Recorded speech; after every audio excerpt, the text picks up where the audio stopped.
Lorsque votre téléphone portable prédit ce que vous envoyez par SMS ou corrige automatiquement une erreur, vous le prenez probablement pour acquis. Imaginez maintenant si la correction des maladies génétiques pouvait être rendue aussi simple.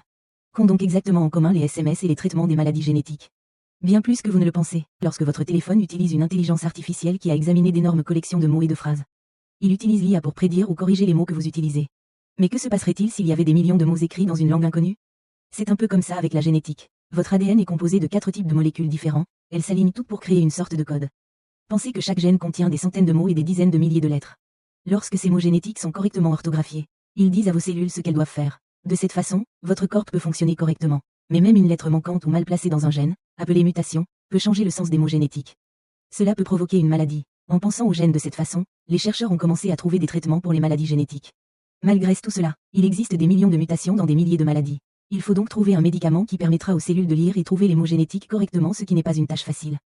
Car un seul médicament sur 1 million peut fonctionner, ce qui signifie que les chercheurs passent des années à emprunter de mauvaises voies. C'est là qu'intervient la génomique profonde, qui a développé un nouveau type d'intelligence artificielle, capable de comprendre comment la mutation d'une personne modifie le sens de ses mots génétiques et provoquer une maladie. Mieux encore, cette intelligence artificielle peut analyser des millions de médicaments potentiels en quelques heures. Elle peut ensuite indiquer aux chercheurs quels médicaments ont les meilleures chances de fonctionner.